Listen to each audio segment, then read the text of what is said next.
Hello learners, welcome to the economics channel of Army Public School Delhi Kent. In today's video, we'll discuss about money and the money supply. What is money? What do you know about money? Money is anything which when you want to buy a good, you go to market, you offer your money in any form you have, whether in the form of coins or in the form of paper note, any form, you just offer your money and you get goods against it. This is what we know about money. Now let's discuss this money according to what economists say about it. Money has been defined by different economists differently, but again the basic term here comes is only with the medium of exchange. It was introduced in the economy just for this purpose, that it is a medium of exchange. Before introduction of money in an economy, we used to follow the barter system where goods were exchanged for goods. That system had certain drawbacks.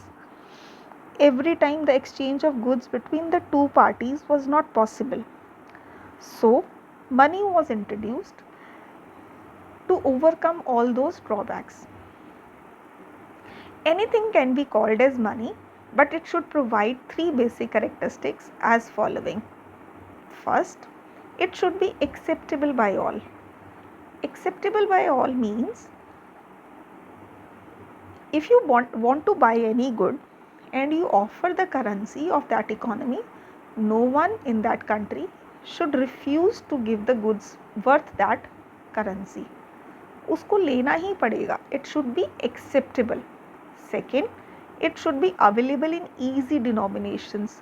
Easy denominations, you cannot just offer the currency of 5,000 or 10,000 notes when the value of the goods in your country is for 100 rupees. I'll just explain it more. आपको कुछ सामान खरीदना है और वो सामान सिर्फ 100 rupees का है, बट जो नोट और करेंसी सर्कुलेशन में है they are of 5,000 or 10,000. Then will that currency serve the purpose? If the value of good is less and you are offering such a high denomination, how will the exchange be possible? So it should be in easy denominations which are available to all. Third, it should have backing of the government. Backing of the government here means that government should legally accept the government should legalize the particular currency. जिसको कहते हैं government उसको मान्यता देती है. आपकी currency की value इसलिए है because that particular currency has the RBI governor general signature.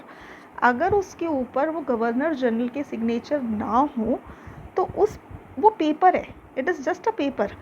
The value of that paper becomes 500 or 2,000 only because of that note given by the governor on that particular currency.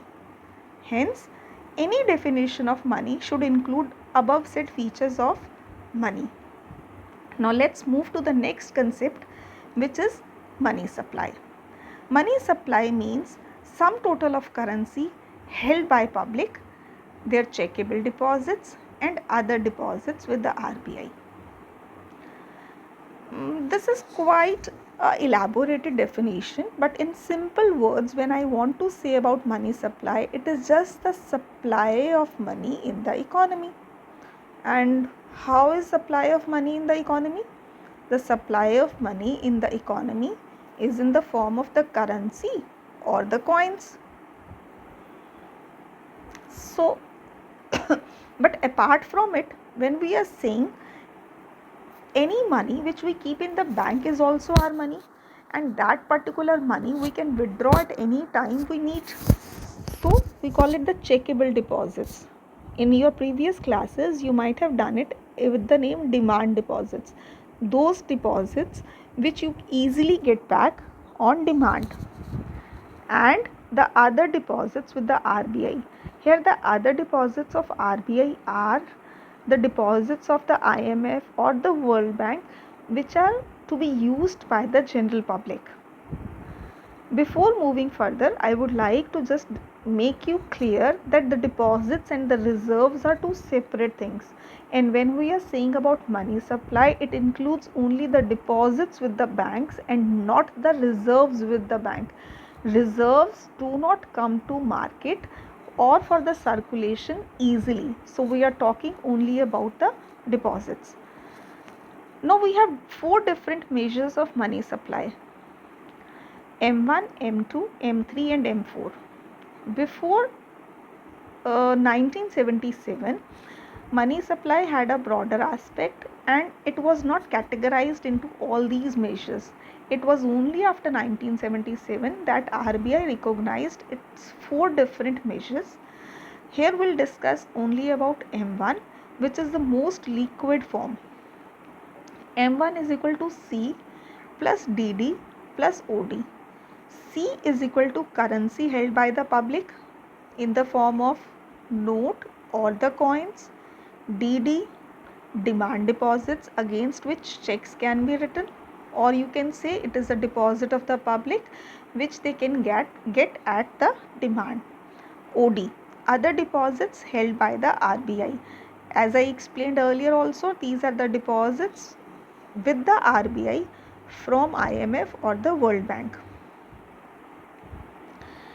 It is narrow measure of money supply because it is missing some aspects also, but still we consider it most because it is the most liquid measure, as all its components are easily used as medium of exchange. One more thing to be done about money supply is that money supply is a stock concept. It is not a flow concept. Money supply is measured at a particular point of time. We do not continuously consider its circulation. At a particular date, at a particular time, we know what is the amount of money supply in the economy. Just to give an example, when demonetization happened, at that moment, government was very well aware how much 500 and 1000 notes are there in circulation in the economy. So at only that particular time, they measured the amount of 500 and 1000 notes and accordingly reissued the currency in the form of new 500 and 2000 notes. So this is all about money and the money supply. Just to give you a quick revision, I'll again say we did the three concepts today: money, money supply and the concept of money supply. What is money? Money is anything which can be easily exchanged for as a medium of exchange. Second, money supply. Money supply is the circulation of coins and currency in an economy. And lastly, here is money supply is a stock variable. It is not a flow variable. Thank you, children, for today's video. We will be continuing this topic in our next series.